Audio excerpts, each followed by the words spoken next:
कल मैंने आपको पढ़ा दिए थे रिफ्रैक्शन बाय द लेंस, और लेंस के सारे फॉर्मूले हमने कल कर लिए थे।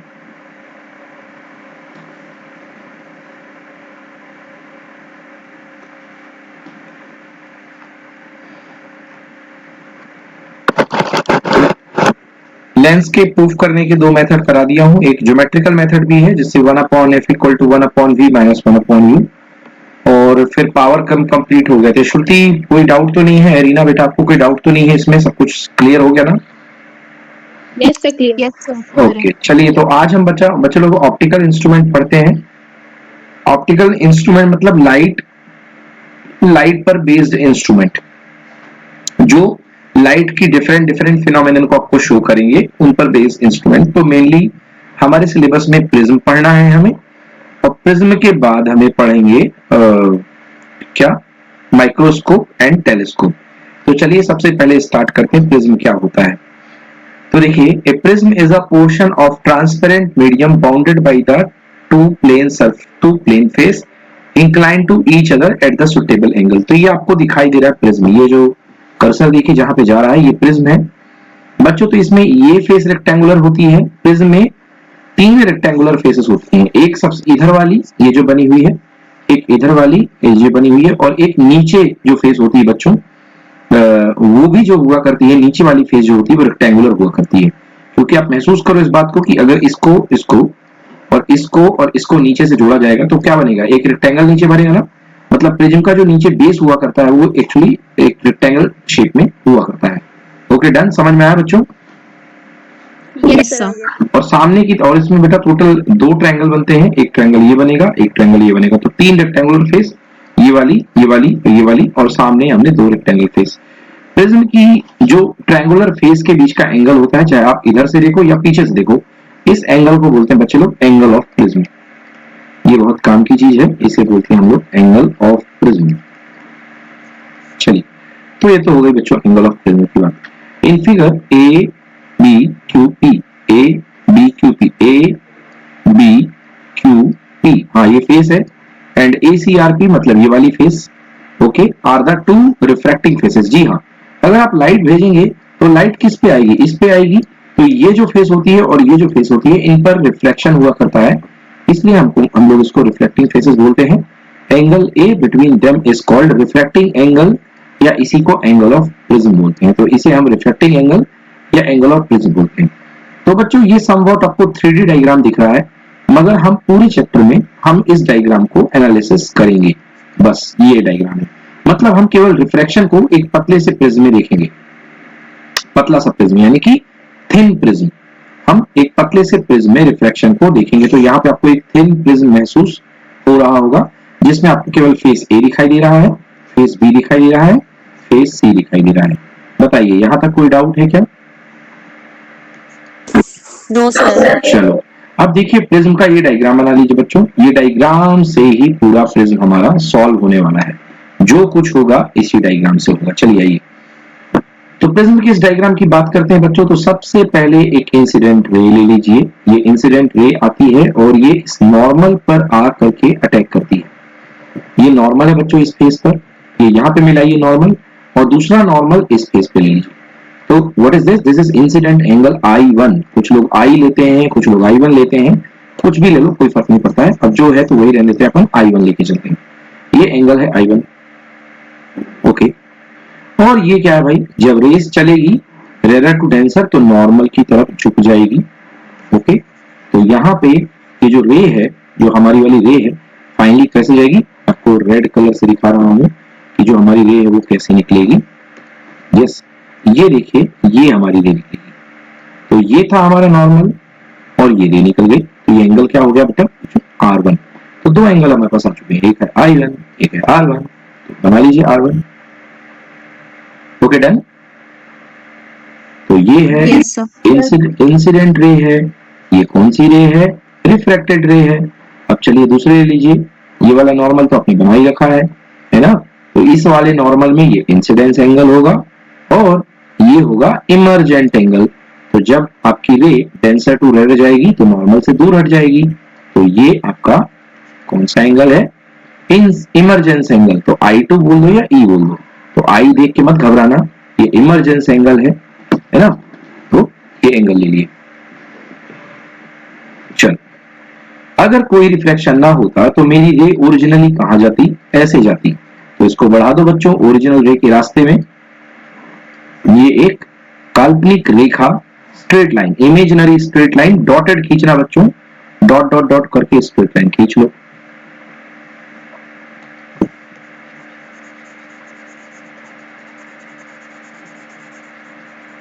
डन। Done sir. और हमारी जो फाइनल स्ट्रेट लाइन है वो कैसे निकलेगी बेटा, देखिए जो हमारी फाइनल रे है वो इस तरीके से निकल रही है, तो इसे देखो पीछे की तरफ बढ़ा करके यहां बढ़ाओ, और ये देखो तो ये क्या दिख रहा है, ये ओरिजिनल रास्ता था, मतलब जाना रेस को ऐसा था, मगर रेस चली गई ऐसी, तो ये है एंगल जिससे हमारी रेस भटकती है, इसको बोलते हैं बच्चों डेल, यानी angle of deviation. Angle of deviation, भटकाव का एंगल। ओके, कितना भटक गई है रे, ये एंगल ऑफ डेविएशन बताता है।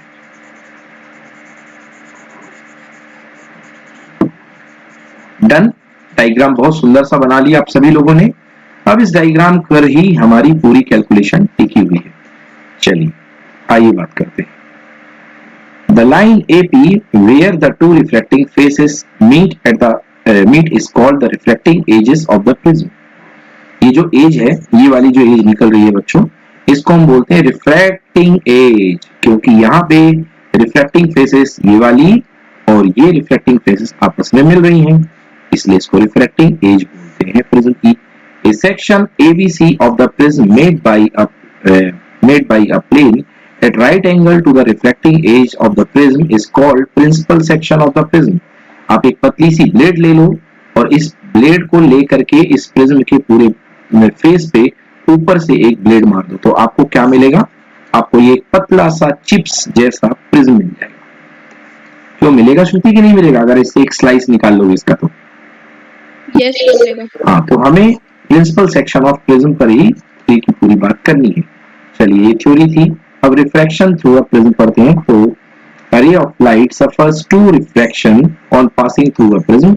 सबसे पहले पहला रिफ्लेक्शन होता है फर्स्ट नॉर्मल पे, फिर दूसरा रिफ्लेक्शन होता है सेकेंड नॉर्मल पे। Hence, deviation through a certain angle from its original path, और ऐसा होने पे रिफ्लेक्शन में थोड़ा सा डेविएशन आ जाता है ओरिजिनल रे में। चलिए तो अगला डेरिवेशन है calculation of refractive index of a prism.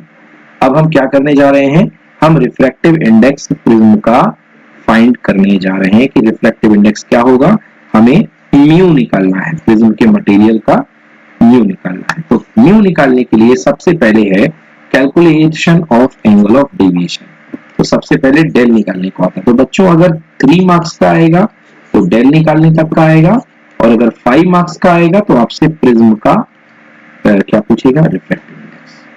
तो दो पार्ट में है ये डेरिवेशन, पहले में हम डेल निकालेंगे यानी एंगल ऑफ डेविएशन, और दूसरे में हम निकालेंगे प्रिज्म का मटेरियल का रिफ्रैक्टिव इंडेक्स, बोले तो म्यू। चलिए start. In figure ABC principal section of a prism with angle of prism A। लो भैया सबसे पहले आप अपने डायग्राम में सुंदर सा एंगल ऑफ प्रिज्म A बना लो, संभाल के रख लो, इसकी जरूरत पड़ेगी। ये प्रिज्म एंगल A है। A light of ray KL incident on the face AB with an angle I1, it is reflected LM across the angle R1 and bending towards the normal N1O। तो मैं पहले reflection की बात कर रहा हूं कि KL रे आती है और नॉर्मल से नॉर्मल की तरफ बेंड हो जाती है और रिफ्लेक्शन एंगल बनाती है R1।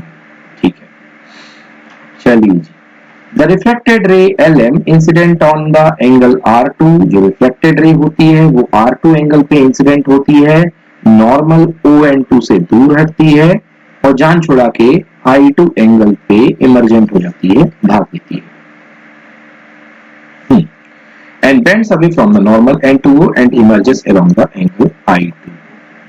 तो हमारे पास सारे एंगल आ चुके हैं, एंगल्स का खास ध्यान रखेंगे इनमें ट्रिग्नोमेट्री भी लगेगी, इनमें से अभी काफी चीजें लगेगी। ओके, हो गए सारे angle. In passing through the prism रे KL suffers the two refraction and has turned to an angle QPN that is equals to delta।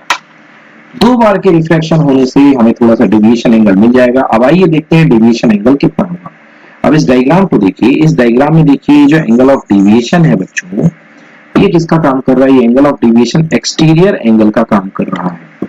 क्यों श्रुति, है एक्सटीरियर एंगल की नहीं है इन दोनों का? यस सर है। हाँ, तो exterior angle delta is equal to ये वाला एंगल और ये वाला एंगल। तो बेटा ये वाला एंगल क्या हुआ? टोटल I1 था, I1 में से R1 कट गया तो ये वाला एंगल कितना बचा ऊपर वाला? I1 माइनस R1, हाँ ना? Yes sir. और ये वाला एंगल कितना बचा arena? Yes sir, E minus R2। हाँ, उसी को E को I2 कर लो बेटा, या E माइनस R2, कोई दिक्कत नहीं है। I2 चलने दो, अपन ने I2 ले रखा है ना? तो ये हो गया बेटा ओके। अपने पास I2 माइनस R2। तो दोनों एंगल हो गए, तो दोनों का सम कर दो, तो क्या हो जाएगा? I delta is equal to I1 plus I2 minus R1 plus R2। बेटा नंबर 1 दे दो इसको। चलिए नोट करिए जल्दी से इतने पार्ट को, बस इतना पार्ट नोट करना, सब कुछ नहीं नोट करना, केवल काम की चीजें वो सब एग्जाम में लिख लेना, कंसिडरेशन वगैरह वो तो हर कोई कर लेता है। Okay, I1 plus I2 minus R1 plus R2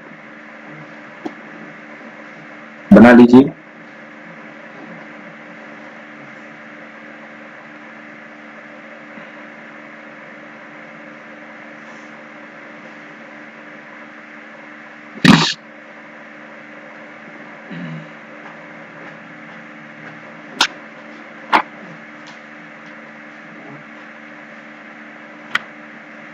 done sir. Okay जी, चलिए तो ये हो गया I1 plus I2 minus R1 plus R2। Mansi बन गया, आ गया समझ में? यस सर आ गया। ओके, चलिए देखिए अब बात करते हैं ये ट्रायंगल की। देखिए ये छोटा सा जो ट्रायंगल दिख रहा है, इसमें देखिए angle R1 angle sum property से R1 plus R2 plus angle O equal to कितना होगा बेटा? 180 degree. Yes yes sir. Sir. R1 plus R2 plus angle O is equal to 180 degree हो जाएगा इस वाले में। तो लिखिए in triangle OLM R1 plus R2 plus O equal to 180 degree. बेटा इसको सेकंड नंबर दे दो।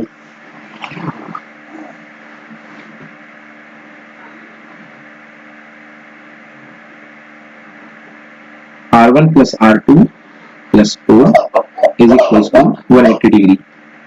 Yes sir. ओके, अब देखिए हमारे पास बच्चों ये क्वाड्रिलेटरल दिख रहा है आपको, मैं क्वाड्रिलेटरल दिखाता हूँ। तो देखिए क्वाड्रिलेटरल ए से स्टार्ट करो, ए से स्टार्ट किया, ये आए यहाँ तक और ये आए यहाँ तक, ये गए यहाँ तक और ये गए यहाँ तक। यस, ये क्वाड्रिलेटरल है। अब इस क्वाड्रिलेटरल में आप ध्यान से देखिए, इस क्वाड्रिलेटरल में ये जो है ये नॉर्मल है, तो ये एंगल 90 होगा कि नहीं होगा बताओ? Yes sir. Yes sir. और ये इसका नॉर्मल है, तो नॉर्मल के साथ तो 90 बनता है ना बेटा। और ये जो है Yes, sir. और ये इसका नॉर्मल है, तो ये वाला एंगल भी कितना होगा? 90। क्लियर हुआ कि नहीं हुआ? Clear sir. यस। ओके, तो 9th क्लास की थ्योरम आपको याद आनी चाहिए कि अगर दो अपोजिट एंगल्स का सम यदि 180 डिग्री हो तो वो क्वाड्रिलेटरल क्या होता है? Cyclic quadrilateral. Yes sir. और ये हो गया 90, Yes, sir. ये हो गया 90, तो बाकी इन दोनों का सम भी कितना होगा? 90 प्लस 90 180 होगा कि नहीं होगा? मतलब जो भी होगा 180 होगा, क्योंकि 360 टोटल मांगता। बोलो yes. Yes yes sir. Sir. तो अगर ये दोनों मिलकर के 180 प्रोड्यूस कर चुके हैं तो क्वाड्रिलेटरल होने के लिए एंगल ए और एंगल ओ को कितना होके देना पड़ेगा? 180 डिग्री। यस, तो लिखो, सो लिखो since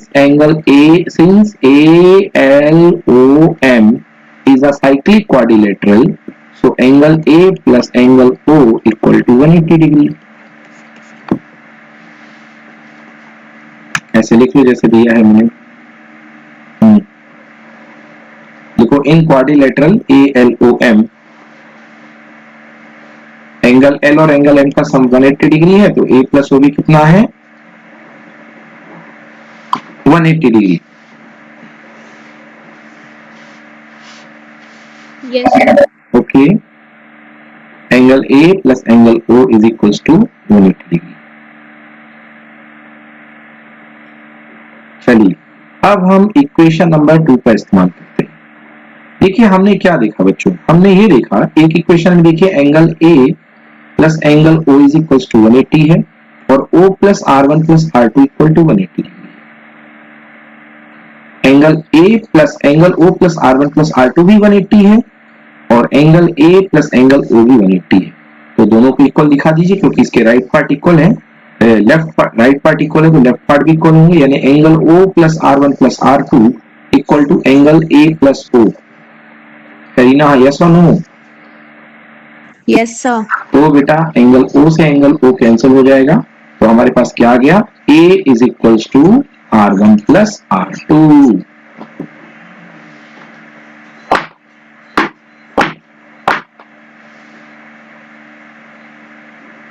A is equals to R1 plus R2। यही थोड़ा सा अच्छा स्टेप है, यहीं पर थोड़ी सी गलतियां होती हैं, ध्यान रखिएगा। इसका 180 और इसका 180 इक्वल है तो दोनों को इक्वल कर दीजिए, O से वो कैंसिल हो जाएगा, तो A इज इक्वल टू कितना बच जाएगा, R1 plus R2।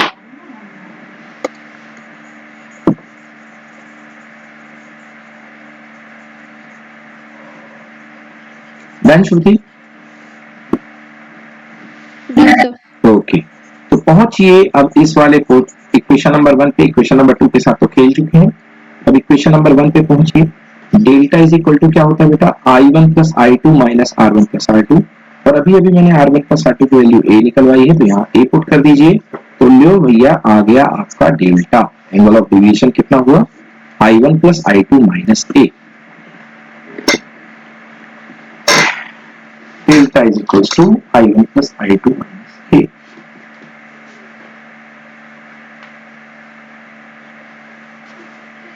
Yes, sir. Done. Okay, चलिए तो पहला डेरिवेशन समाप्त हो चुका है। अब पढ़ते हैं दूसरा पार्ट इसका, refractive index of the material of the prism. अगर हम रिफ्रैक्टिव इंडेक्स की बात करेंगे तो यहाँ पे इंसिडेंस एंगल I1 था, रिफ्रैक्शन एंगल R1 था, तो हम क्या लिखेंगे, प्रिज्म का refractive index mu is equal to sine I1 upon sine R1। लिखो बच्चों,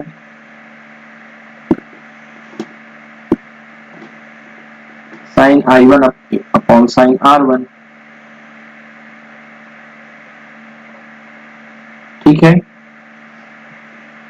Yes, sir. बट प्रिज्म, अगर प्रिज्म एंगल बहुत स्मॉल होता है, when angle is very small, तो साइन I1 को बेटा I1 सपोज कर लो और R1 को R1, तो बन गया I1 अपॉन R1।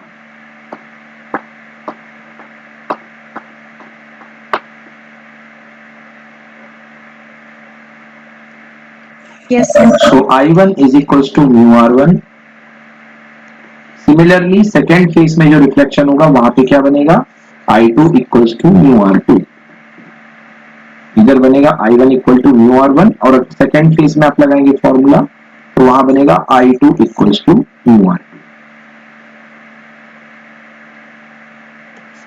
यहाँ तक क्लियर है? Yes, sir. Clear है। Okay, Yes, sir. चलिए अब ये I1 और I2 आपने जो निकाला है यहाँ पे पुट कर दीजिए डेल्टा की जगह, तो डेल्टा की जगह आप पुट कर देंगे तो delta is equals to mu R1 plus mu R2 minus A।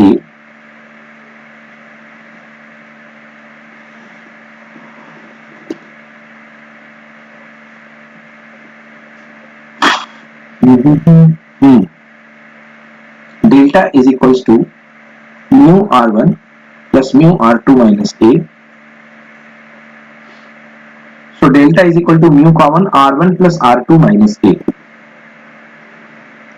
R1 plus R2 minus A। अब R1 plus R2 की वैल्यू आपने क्या निकाली थी बच्चों, A, तो पुट कर दो इसकी जगह, क्या हो जाएगा, delta equals to mu A minus A। Mu A common ले लीजिए, mu minus 1 into A। This is angle of deviation in the terms of reflective index.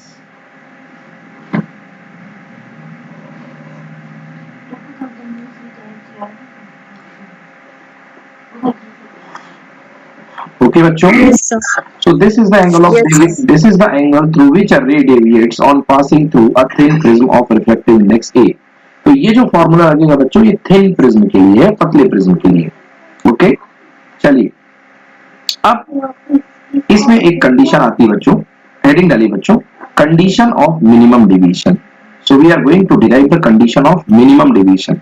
मतलब हम चाहते हैं कि हमारी रे कम से कम भटके, हमारी रे जो है ये एंगल ऑफ डेविएशन कम से कम हो, ये एंगल ऑफ डेविएशन कम से कम हो, तो उसकी कंडीशन हम डिराइव करने जा रहे हैं। तो हेडिंग डालिए condition of minimum deviation.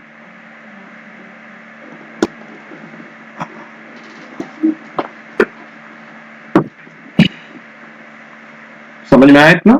Condition of minimum deviation. देखिए हम लोग क्या करते हैं बच्चों, दो ग्राफ बनाते हैं, एक I1 एंगल ऑफ इंसिडेंस और एंगल ऑफ इमरजेंस के बीच में। जब एंगल ऑफ इंसिडेंस और एंगल ऑफ इमरजेंस के बीच में ग्राफ बनाया गया, तो ये angle of incidence, sorry angle of incidence और हाँ वही है, एंगल ऑफ इंसिडेंस के बीच में ग्राफ बनाया गया, तो देखा गया कि शुरुआत में डेविएशन बहुत ज्यादा होता है, धीरे धीरे धीरे धीरे धीरे धीरे धीरे धीरे डेविएशन जो होता है बच्चों कम होने लगता है, धीरे धीरे डेविएशन कम होने लगता है। और ये मिनिमम जिस पॉइंट पे होता है वो एंगल आई है, और वो एंगल आई ऐसा है कि I1 इज इक्वल टू उस पॉइंट पर I2 हो जाता है। मतलब मिनिमम डेविएशन की कंडीशन के लिए बच्चों एंगल ऑफ इंसिडेंस और एंगल ऑफ इमरजेंस इक्वल हो जाते हैं, तब आपको मिनिमम डेविएशन मिलेगा। समझ में आया कि नहीं आया? यस सर, आ गया। हाँ, Yes, sir. तो मिनिमम डेविएशन के लिए एंगल ऑफ इंसिडेंस और एंगल ऑफ इमरजेंस इक्वल हो जाते हैं इस पॉइंट। अगर इसके बाद आप एंगल ऑफ इंसिडेंस को फिर बढ़ाते हो, इसको मान लो आप फिर इंक्रीज करना शुरू करते हो, तो डेविएशन आपका फिर से बढ़ना शुरू हो जाता है। ये देखिए इस पॉइंट पर डेविएशन मिनिमम है, इसलिए इस डेविएशन को बोलते हैं डेल्टा मिनिमम। तो क्या सीखा हमने ग्राफ से? हमने ग्राफ से सीखा कि I1 इक्वल टू I2 हो जाता है। In the minimum deviation position I1 is equal to I2। तो जब तुम दोनों इक्वल हो ही गए हो तो हम तुम दोनों को I मान लेते हैं। समझ में आ गया? बोलो हाँ। Yes sir. चलिए, तो जब I1 is equal to I2 है, तो अभी हमने देखा I1 is equal to mu R1 और I2 equal to mu R2, तो म्यू से म्यू भी कैंसिल हो गया, यानी R1 इक्वल टू R2। बोलो यस। Yes sir. तो R1 इक्वल टू R2 पे भी अपन ने R मान लिया, तो दो कंडीशन बन गई, I1 equal to I2 and R1 equal to R2 equal to R। Clear? Yes sir. अब A की वैल्यू बच्चों आपको याद होगी क्या निकाली थी अपन ने, R1 प्लस R2 बड़ी मेहनत करके। तो यहाँ भी R रख दो, यहाँ भी R रख दो, यानी A इक्वल टू कितना हो गया बच्चों 2R। तो R इज इक्वल टू निकल आया कितना A/2। चलो इतना नोट करो, R is equal to A/2।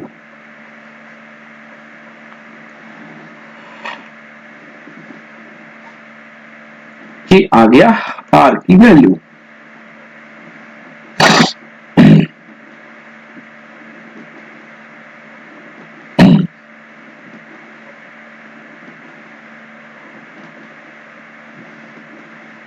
Done sir.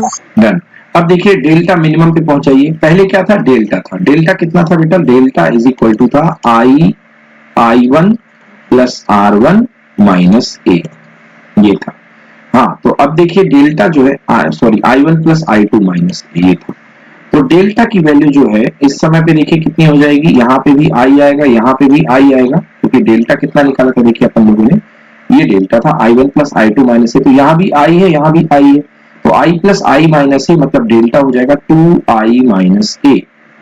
Delta is equal to 2I minus A, तो इस माइनस A को इधर से भेज दो, तो A plus delta M equals to 2I, यानी I equals to A plus delta M by 2।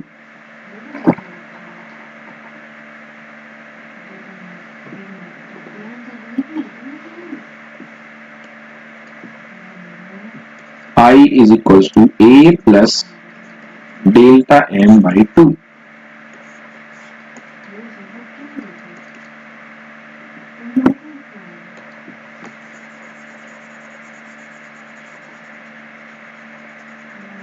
Yes, sir.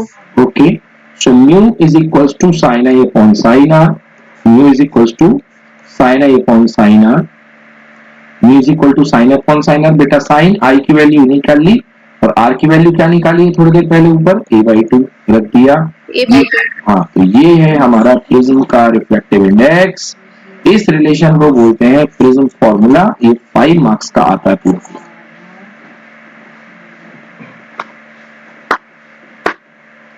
ये है प्रिज्म का रिफ्लेक्टिव इंडेक्स।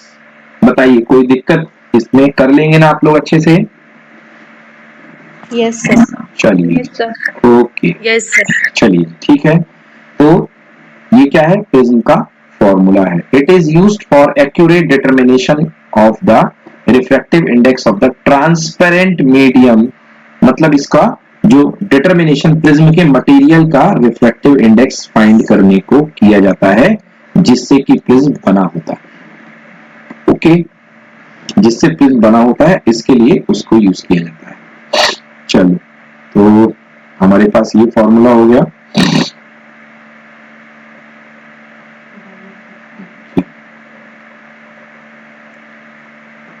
ठीक, अब बच्चों ये फॉर्मूला आने के बाद नेक्स्ट पढ़ते हैं अपन डिस्पर्सन ऑफ लाइट। अगला टॉपिक है हमारा डिस्पर्सन ऑफ लाइट। तो बचपन से हम पढ़ते आ रहे हैं कि डिस्पर्सन क्या होता है। व्हाइट लाइट को अगर प्रिज्म से गुजारा जाता है तो व्हाइट लाइट अपने 7 फंडामेंटल कलर्स में बट जाती है ना। तो इस फिनोमिनन को बोलते हैं हम dispersion of light. White light अपने 7 फंडामेंटल कलर्स में बट जाती है, इसलिए इसको हम बोला करते हैं डिस्पर्सन ऑफ लाइट। आप सवाल कर सकते हैं कि सर ऐसा हमें उसमें क्यों नहीं देखने को मिला, ग्लास स्लैब में? क्योंकि ग्लास स्लैब में बच्चों डेविएशन नहीं होता है, केवल लेटरल शिफ्ट होता है। आपको पता होगा लाइट जो होती है वो लेटरली शिफ्ट होती है। याद आया कि नहीं याद आया?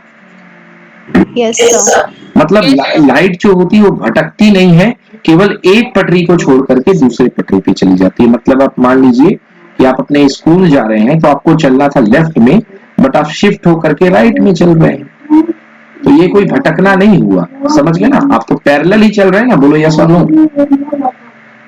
Yes sir. Yes. But prism के केस में क्या होता है भाई? प्रिज्म के केस में थोड़ी सी फिजिक्स लगती है। हम लोग सब लोग जानते हैं बच्चों कि mu is inversely proportional to lambda. बोलो यस। Yes sir. तो जिसका लैम्डा सबसे कम होगा उसका म्यू क्या होगा? सबसे ज्यादा। Yes, sir. जिसका लैम्डा सबसे कम होगा उसका म्यू सबसे ज्यादा होगा। और आप देखो जो आपने फॉर्मूला निकाला है एंगल ऑफ डेविएशन का, डेल्टा का, देखो डेल्टा सीधे सीधे म्यू पर डिपेंड कर रहा है। मतलब जिसका म्यू सबसे ज्यादा होगा उसका डेविएशन भी क्या होगा? सबसे ज्यादा होगा। हाँ, तो अब लैम्डा कम सबसे कम किसका है? वॉयलेट कलर का होता है लैम्डा कम। होता है कि नहीं होता? Yes, sir. होता है। तो वॉयलेट कलर के लिए रिफ्रैक्टिव इंडेक्स क्या होगा श्रुति? सबसे ज्यादा या सबसे कम? ज्यादा। और सबसे ज्यादा जब वॉयलेट कलर का रिफ्लेक्टिव इंडेक्स होगा तो उसके लिए एंगल ऑफ डेविएशन सबसे ज्यादा होगा कि सबसे कम? सबसे ज्यादा। बिल्कुल सही। तो डेविएट होकर के जो वॉयलेट कलर बनेगी वो सबसे नीचे आएगा प्रिज्म में, ये सबसे ऊपर आएगा? तो सबसे ऊपर। अच्छा, सबसे नीचे। जब जब जब डेविएशन सबसे ज्यादा होगा, भटकेगी सबसे ज्यादा, तो वॉयलेट कलर कहाँ आएगा? हाँ, सबसे नीचे कि सबसे ऊपर? हाँ सर, सबसे नीचे। हाँ, सबसे नीचे सर। सबसे नीचे आएगा वॉयलेट कलर। मैंने जानबूझ करके सबसे ऊपर बना दिया था, है ना? सबसे Yes, sir. नीचे आएगा वॉयलेट कलर, क्योंकि वॉयलेट कलर का डेविएशन सबसे ज्यादा है और रेड कलर का डेविएशन सबसे कम है। कम है। तो इस तरीके से नीचे बनेगा वॉयलेट कलर, फिर बिग ब्योर के हिसाब से ऊपर सबसे क्या बनेगा? रेड कलर, क्योंकि रेड कलर का जो वेवलेंथ होती है सबसे ज्यादा होती है, तो रिफ्रैक्टिव इंडेक्स सबसे कम सेट होगा। रिफ्रैक्टिव इंडेक्स सबसे कम सेट होगा तो डेविएशन भी सबसे कम होगा। बोलो हाँ। हाँ सर। तो कुल मिलाकर के एरिना, म्यू और लैम्डा में कौन सी रिलेशनशिप है? डायरेक्टली प्रोपोर्शनल या इनवर्सली प्रोपोर्शनल? इनवर्सली और प्रोपोर्शनल। इनवर्सली प्रोपोर्शनल का ग्राफ कैसा आता है? रेक्टेंगुलर हाइपरबोला, है ना, ये ग्राफ बन गया। चलो, तो ये है, पढ़ दो बेटा Elina. It is the phenomenon, It is the phenomenon of splitting of a beam of white light into its constituent colors on passing through a prism. The band of 7 colors so obtained is called the visible spectrum. Yes. तो इस The order तरीके से जो 7 colour का band मिलता है बच्चों, इसको बोलते हैं हम विजिबल स्पेक्ट्रम। नाम है इसका पूरा विजिबल स्पेक्ट्रम। ये क्या है बेटा? कलर का मतलब होता है different different different different wavelength. हाँ बेटा, सर एक क्वेश्चन था। बोलो बेटा। सर जैसे अपन प्रिज्म से फ्लैश लाइट, जैसे अपने फोन की फ्लैश लाइट अगर पास करेंगे तो सर वो 7 कलर्स में बैंड होगी क्या? नहीं होगी, आपकी फ्लैश लाइट व्हाइट लाइट नहीं होती बेटा, ठीक है। तो सर व्हाइट लाइट में व्हाइट लाइट मतलब सन रे, सन से आने वाली लाइट, जिसमें 7 के 7 कलर होते हैं, ठीक है ना। अच्छा, ठीक आपकी है जो सर। लाइट होती है वो 1 कलर या 2 कलर लाइट होती है ज्यादा से ज्यादा, जो आपके मोबाइल फोन से या बैटरी से जो लाइट निकलती है। Okay, yes sir. एक ही सिंगल वेवलेंथ लाइट हुआ करती है उसमें। तो इसमें बट 7 वेवलेंथ होती है बच्चों। तो वेवलेंथ के अरेंजमेंट को ही क्या बोलते हैं? स्पेक्ट्रम। वेवलेंथ के अरेंजमेंट को क्या बोलते हैं बच्चों? स्पेक्ट्रम। बट ये वेवलेंथ कौन सी वाली है? ये वेवलेंथ ऐसी है जो दिखाई देती है, इसलिए इनको हम बोलते हैं क्या? Visible spectrum. क्लियर हुआ कि नहीं हुआ? yes, sir, clear. हाँ, अगर यहाँ पे दूसरी वेवलेंथ आ जाएंगी तो उनको भी हम, उनका भी स्पेक्ट्रम बन जाएगा, बट वो विजिबल नहीं होगा अगर दिखाई नहीं देंगे तो। क्लियर हो गया? Yes, yes sir. चलिए नेक्स्ट देखते हैं कॉज ऑफ डिस्पर्सन। मैंने वैसे डिस्पर्सन का कॉज आपको सीधा सीधा पढ़ा दिया बच्चों कि लैम्डा बढ़ेगा तो म्यू घटेगा और लैम्डा घटेगा तो म्यू बढ़ेगा। अकॉर्डिंगली ये वाला फॉर्मूला लगता है। तो बच्चों म्यू का लैम्डा के साथ रिलेशनशिप, एक्चुअली जो बेस्ट फॉर्मूला है वो ये फॉर्मूला हुआ करता है जिसको बोलते हैं कॉशी फॉर्मूला, कॉचे। तो ये जो फॉर्मूला होता है इसको कॉशी फॉर्मूला बोलते हैं। Well it is not very important, आपका काम इतने से चल जाएगा। पढ़ो बेटा cause of dispersion. Each colour, Cause of dispersion. Each color has its own wavelength lambda. According to the Cauchy's formula, refractive index mu of a material depends on wavelength lambda of light, as mu is equal to a plus b upon lambda square plus c upon lambda to the power 4, where a, b, c are constants.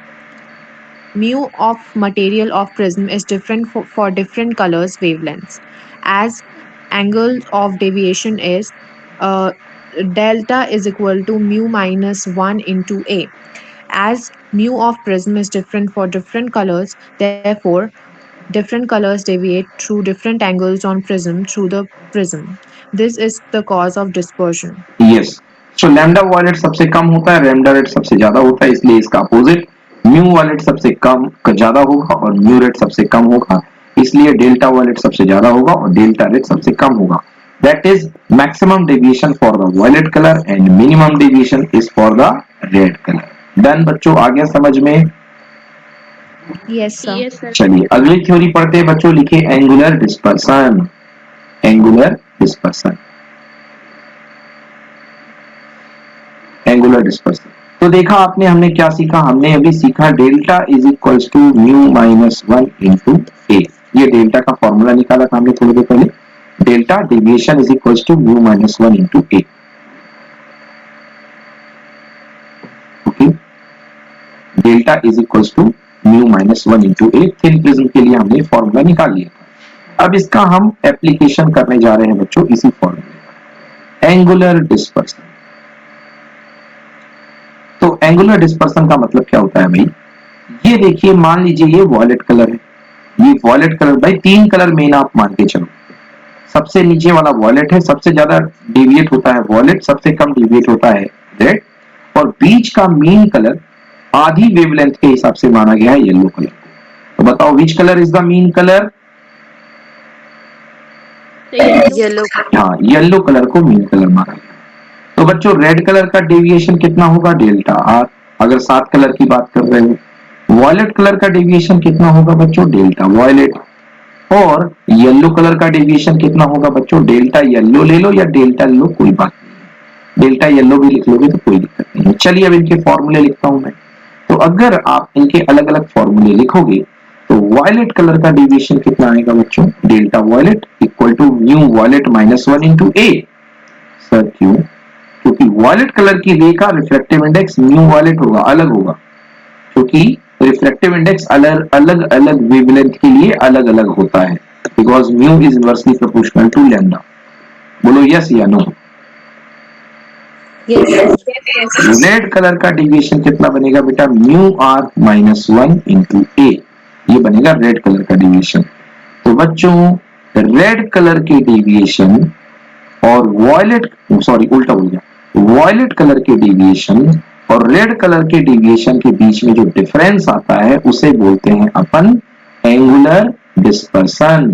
तो लिखिए delta we minus delta R, minus कर दो बच्चों, तो mu V minus 1 into A minus mu are minus 1 into A, बेटा A common ले लो, तो mu V minus 1 V subscript minus mu are, minus minus attack करेगा तो प्लस हो जाएगा, 1 से 1 कैंसिल, तो आंसर कितना आ गया बच्चों, delta we minus delta R equal to mu V minus mu R into A. बोलो यस कि नो? Yes sir. चलो बनाओ कॉपी में, अच्छे से सॉल्व करो। ये बना लो बेटा, इसको किससे शो करते हैं अपन, थीटा से। This is called angular dispersion.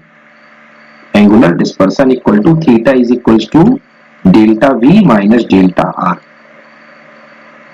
Delta we minus delta r.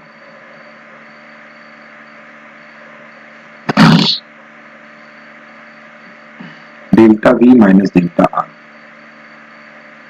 तो ये एंगल कितना होगा, एक्चुअली देखा जाए तो ये वाला एंगल होगा, क्योंकि यहां तक है डेल्टा वी, ऊपर देखो एरिना, नीचे तक टोटल पहुंच रहा है डेल्टा वी और यहां तक पहुंच रहा है डेल्टा आर।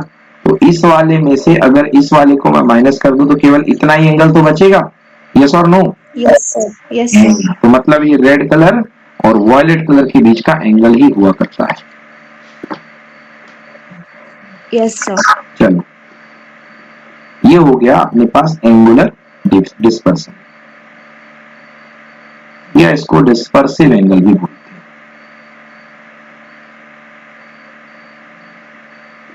डन बता देना, कर लेना तो डन बोल देना बच्चों। सर हाँ बेटा। सर डायग्राम देखिए। हाँ जी बेटा।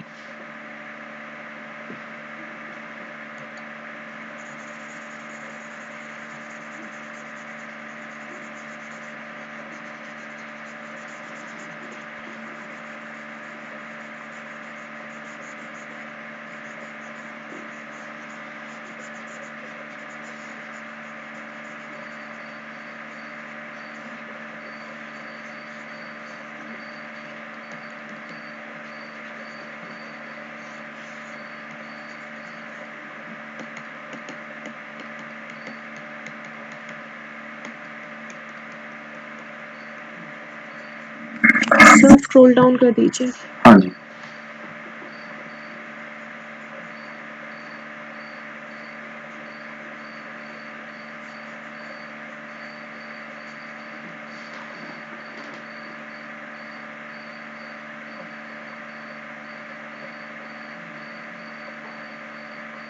Yes sir, done.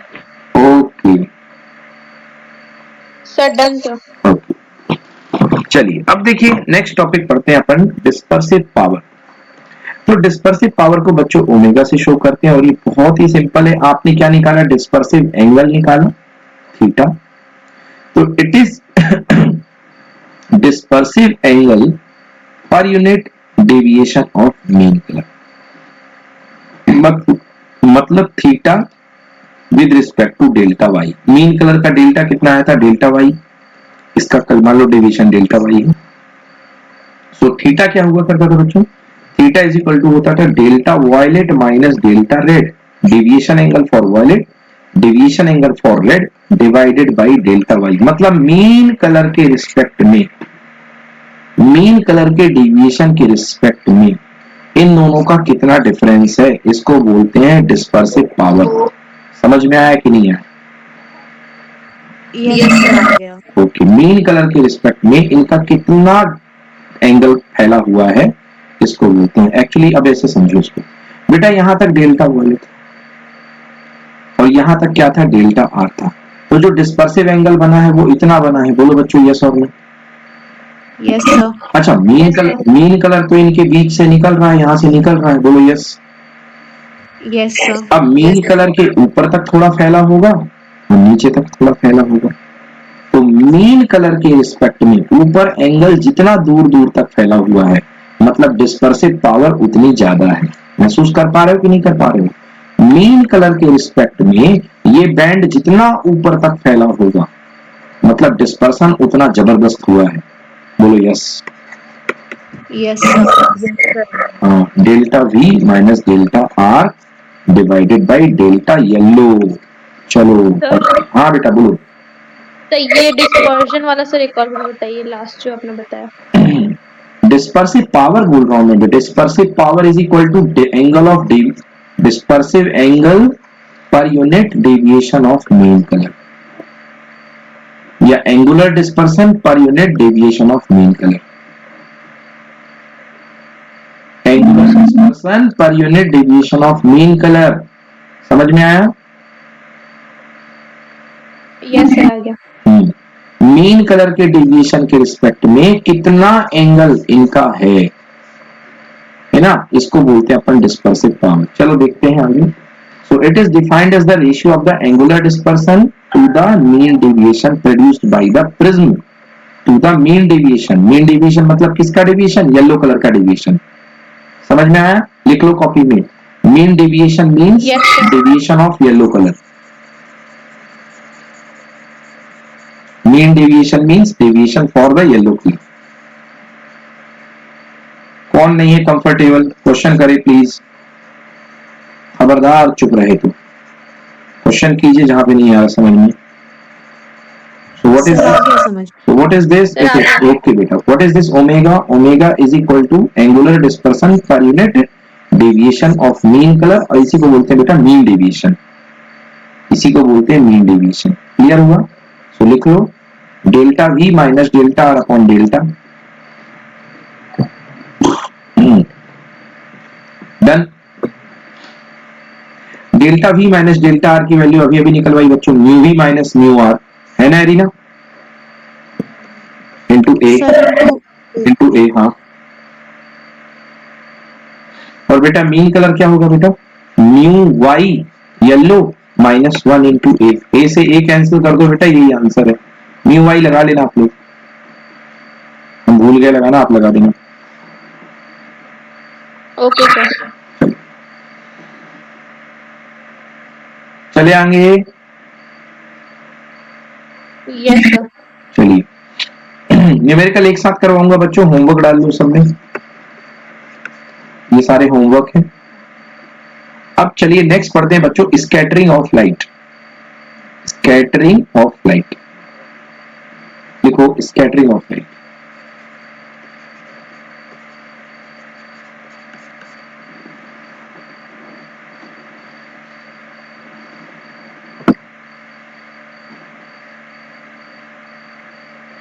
देखिए बच्चों, जब मैंने आपको डिफ्रैक्शन पढ़ाया था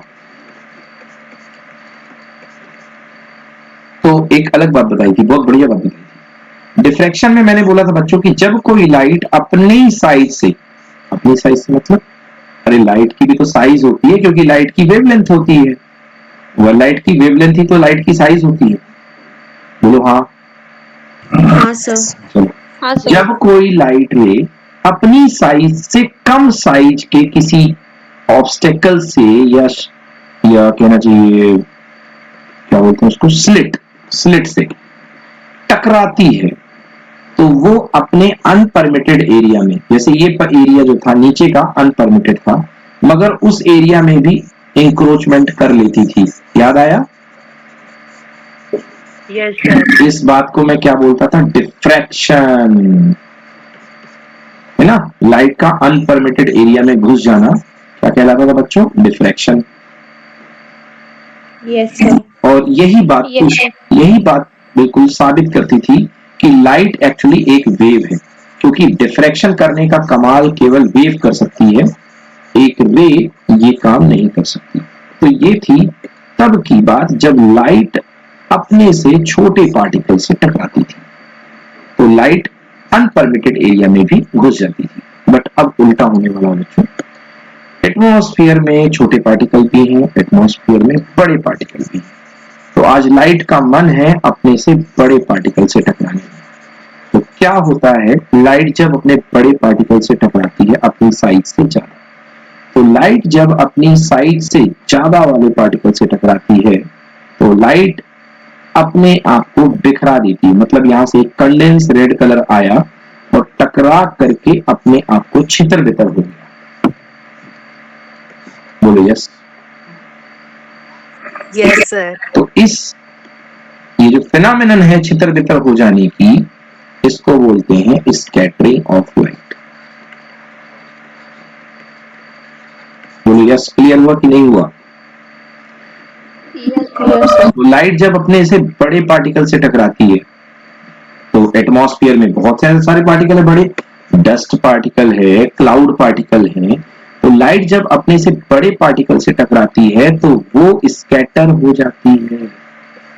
समझ गए? तो इसको बोलते हैं अपन स्कैटरिंग ऑफ लाइट। मतलब वहां पर एक कंडेंस रेड कलर बीम जो होता है अब बिखर जाता है, मतलब बिखर जाता है। तो बिखरने पे वो चीज ज्यादा दिखाई देती कि अरे बाप रे इतनी सारी चीजें। समझ गए ना? तो वो चीज बिखरने में बहुत ज्यादा दिखाई देती है, तो इसको बोलते हैं स्कैटरिंग ऑफ लाइट। तो मुझे याद कैसे रहता है मैं इसके बारे में आपको बता देता हूँ। बचपन में वो होली हुआ करती थी या कोई भी छुट्टियां मिला करती थी, तो हम लोगों के खेल कैसे हुआ करते थे, मिट्टी का गोला बना लेते थे और उस गोले को कोई भी दीवार मिल जाती थी तो मिट्टी के गोले को दीवार पे बड़ी जोर से मारा करते थे खींच करके। Yes sir. तो जहां पर यस सर। अच्छा तुमने भी खेला ये खेल? हाँ सर खेला है। Okay very nice. चलो सबने खेला है। अरे सबने खेला। ओके तो ये खेल भाई इसमें आपने देखा होगा, तो मैं इसको ऐसे रिलेट करता हूँ, इसका साइज छोटा है मतलब इसकी वेवलेंथ कम है, और ये दीवार तो बहुत बड़ी थी मतलब इसकी वेवलेंथ बहुत ज्यादा है। तो अगर कम वेवलेंथ के पार्टिकल को दूसरी वेवलेंथ के पार्टिकल में आता तो आपने देखा होगा ये इसके चारों तरफ पूरे पार्टिकल छितर छितर छितर छितर हो जाते थे। बोलो हाँ या ना? Yes sir. तो यार इसको मेरे को ये चीज मेरे को स्कैटरिंग याद दिला देती है हमेशा कि ये स्कैटरिंग होती है। तो जब भी कम वेवलेंथ का पार्टिकल छोटी वेवलेंथ का पार्टिकल बड़े वेवलेंथ के पार्टिकल से टकराता है तो लाइट फैल जाती है, बिखर जाती है। बिखरने को ही बोलते हैं स्कैटरिंग। चल आते पढ़ते। When sunlight travels through the atmosphere, it gets scattered by the large number of molecules present in the atmosphere. कौन से मॉलिक्यूल भैया? डस्ट मॉलिक्यूल है, वाटर वेपर मॉलिक्यूल है, गैसेस है तमाम तरीके की। This changes in the direction of light is called scattering. Obviously यार जब टकराएंगे तो डायरेक्शन तो बदलेगी ही। ये कौन से इसी डायरेक्शन में पार्टिकल आते थे, कोई यहाँ जाता था, कोई वहां जाता था, कोई यहाँ जाता था, कोई वहां जाता था। तो इसको बोलते हैं अपन scattering of light. Scattering of light के बारे में जो एक्सपेरिमेंट किया था, जो लॉ दिया था, वो दिया था रेले ने। रेले नाम क्या है? रेले, RAYLEIGH। रेले ने लॉ दिया था। रेले ने कहा था कि जितनी ज्यादा वेवलेंथ होगी उतनी कम स्कैटरिंग होगी। मतलब intensity of scattering is inversely proportional to lambda to the power 4। सुना आपने मैंने क्या कहा? Intensity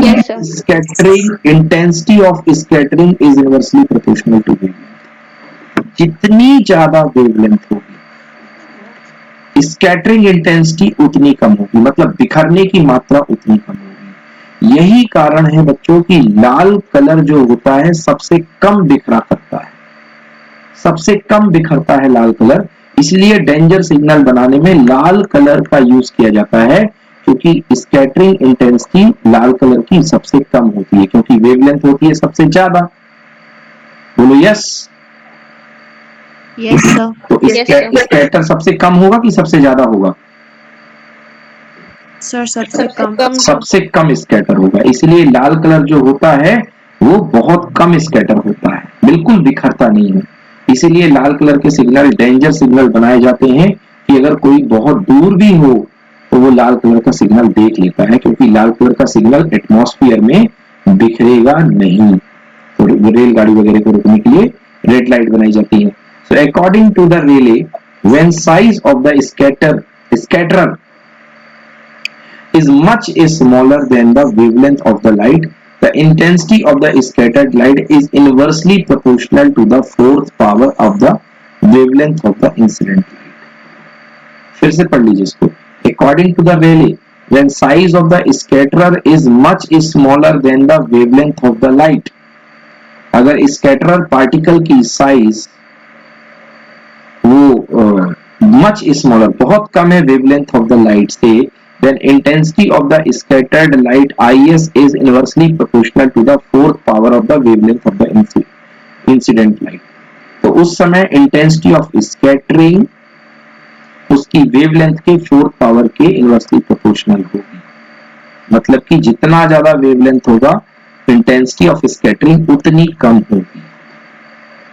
Rayleigh's scattering is valid only when size of the scatterer is much smaller than the wavelength of light. Conditions apply.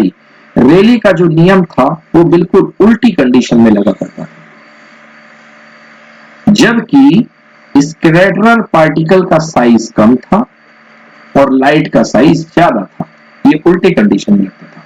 But when the size of the scatterer is much greater than the wavelength of light, the Rayleigh's scattering is not valid and all wavelengths are scattered nearly equal. बिल्कुल ठीक उसी type से कि मिट्टी के ढेले को आपने दीवार में मारा था तो कोई मतलब नहीं था कि उस मिट्टी के ढेले में कितने टाइप की मिट्टी लगी हुई थी, सबकी सब बराबर इंटेंसिटी से छितराएंगी। बोलो भैया, कुछ समझ में आया कि नहीं आया? यस सर आया। चलिए सर आया। ओके, जरा सा देख लूं मैं सिलेबस में, थोड़ा सा कलर ऑफ स्काई वगैरह वाला चीजें हट गई हैं। एक मिनट बच्चों जी, आवाज आ रही मेरी अच्छे से? Yes sir. ओके,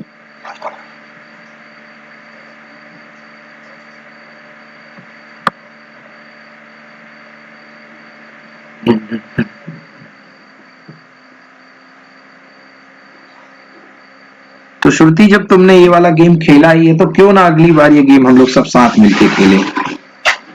क्यों? यस सर अभी भी सर। मगर अब अपन ये सोचे नहीं कि अपन दीवार किसकी गंदी करेंगे। एरिना की सर, वो तो थी। क्या बात है भाई, तुमने तो मेरे मन की बात छीन ली। एरिना, सर कर दो सर। एरिना, सर कर दो सर, सरकारी फ्लैट है हमारा। अच्छा सरकारी, मेरा कुछ नहीं है सर। सरकारी है, बट इस बार के गेम में एक डिफरेंस रहेगा, मालूम है एरिना क्या? Yes sir. इस बार हम लोग बाहर की दीवारों में नहीं करेंगे एक्सपेरिमेंट, ये दीवारें घर के अंदर की रहेंगी, अंदर साइड वाली। और उसकी शुरुआत। No problem sir. ओके, चलिए जी भाई बच्चों, देखो सिलेबस से हट चुका है बच्चों। स्कैटरिंग ऑफ लाइट जितनी हमने पढ़ ली वो कुछ भी नहीं आने वाला है। चलो पढ़ लिया, जनरल नॉलेज बढ़ा लिया अपना। Blue colour of the sky, sunrise, sunset, बेटा ये सब कुछ हट गया सिलेबस से, ठीक है ना? आप लोग चेक करना चाहें तो चेक कर लें, मैं आपको भेज देता हूं। ओहो मानसी, तुम्हारा बहुत सारा कीमती वक्त बर्बाद कर दिया मैंने। Application of the scattering of light, blue colour of sky. बच्चों चलो देख लो बच्चों, मैंने फाइल टैग कर दी है, अगर आपको देखना है तो देख लीजिए। Blue colour of sky of light, scattering of light में स्कैटरिंग ऑफ लाइट टॉपिक है, इसमें blue colour of sky of light, reddish appearance, sunrise, sunset, बेटा ये सारा का सारा स्कैटरिंग ऑफ लाइट का टॉपिक हट गया। बट फिर भी पढ़ लेना, ऐसा कुछ खास नहीं है बच्चों। 10th क्लास से आप लोग पढ़ते आए हो कि आसमान नीला क्यों दिखाई देता है, शाम को लाल क्यों दिखाई देता है, तारे टिमटिमाते क्यों हैं, डेंजर सिग्नल आर रेड। तो मैंने अभी यह बातों में बता दिया आपको कि डेंजर सिग्नल रेड क्यों होते हैं, क्योंकि intensity of scattering is lambda के पावर 4 होता है। ओके बच्चों, यस क्लियर? चलिए जी, अब हम बात करते हैं, नेक्स्ट है अपना टॉपिक है रेडियस अपीयरेंस ऑफ लाइट। अगला टॉपिक है बच्चों अपना रेनबो। अब रेनबो की बात कर लेते हैं कि रेनबो कैसे हुआ करता है। ओके, तो बस दो टाइप के रेनबो हैं, और ये जो रेनबो थे ये लास्ट ईयर टोटली सिलेबस से आउट कर दिए गए थे, तो इसलिए मैंने रेनबो के बारे में ज्यादा कुछ लिखा ही नहीं है, क्योंकि रेनबो लास्ट ईयर हटा दिए गए थे सिलेबस से ही, तो वो ऑलरेडी आउट है। मेन सिलेबस में भी रेनबो आपको नहीं मिलेगा, बहुत पहले था, आज से 2-3 साल पहले था। तो रेनबो क्या होता है सब लोग जानते हैं। Rainbow is a spectrum of sun's light in nature. It occurs in the form of concentric colored circular arcs in the sky when the sun shines on rain drops during or after a shower. There are two kinds of rainbow, primary rainbow and secondary rainbow. तो primary rainbow and secondary rainbow बच्चों पहले ही बहुत पहले syllabus से हटा दिए गए हैं, तो मैंने इस शीट में अपने प्राइमरी रेनबो और सेकेंडरी रेनबो नहीं डाला है। सर बोलो। सॉरी सर, वो सर नेटवर्क एरर की वजह से एग्जिट हो गई थी मैं ग्रुप से। कोई बात नहीं बेटा, अपन ने यहाँ पे हमें केवल यही बोला है कि ये सारा का सारा टॉपिक सिलेबस में नहीं है, स्कैटरिंग से लेके यहाँ तक पूरा। Yes sir. ठीक है ना, देख लो मैंने टैग किया है, उसमें सिलेबस में नहीं है। चलिए अब कल से हम लोग पढ़ेंगे बच्चों माइक्रोस्कोप और टेलीस्कोप। तो हमें यहाँ पे क्या क्या पढ़ना है, एक तो माइक्रोस्कोप पढ़ना है, फिर कंपाउंड माइक्रोस्कोप पढ़ेंगे, देन उसके बाद कौन सा माइक्रोस्कोप हटा दिया गया है, एस्ट्रोनॉमिकल टेलीस्कोप हटा दिया गया है, तो एस्ट्रोनॉमिकल टेलीस्कोप अपन नहीं पढ़ने अपन को, तो ये माइक्रोस्कोप कल पूरा चलेगा। रिफ्लेक्टिंग टाइप टेलीस्कोप भी पढ़ेंगे, न्यूटोनियन टेलीस्कोप। चलिए जी, तो कल रहेगा हमारे इस टॉपिक का आखिरी दिन थ्योरी का। ठीक है, तो आज की क्लास एंड की जाए बच्चों। Yes sir. Okay, thank you बच्चों, good night, bye bye. Thank you Good sir, night, bye sir. Sir, bye. Bye बच्चों, थैंक यू सर। बाय बेटा।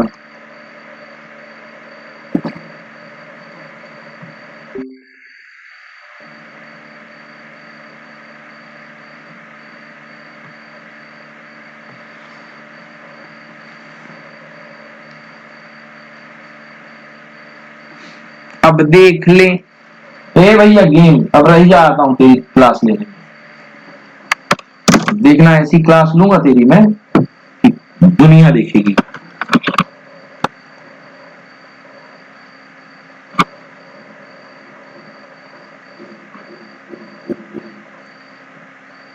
आयुष्मान, जो आपको मैंने पढ़ाया था उसके वीडियोस डाल दिए हैं, वीडियो नंबर 1, 2, 3 आप चेक कर सकते हो इसी लिंक में।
डुगू, क्या कर गेम खेल रहे हो? ये देखना तुम, खिलवाता हूँ गेम तेरे को।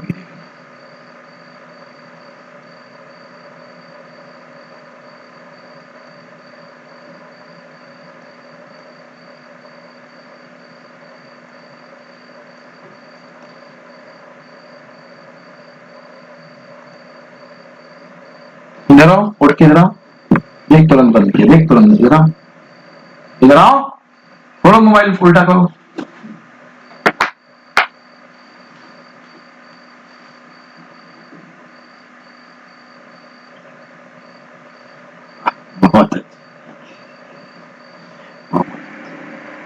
होंगे ये भी। कल मैंने आपको पढ़ा दिए थे रिफ्लेक्शन बाय द लेंस, और लेंस के सारे फॉर्मूले हमने कल कर लिए थे।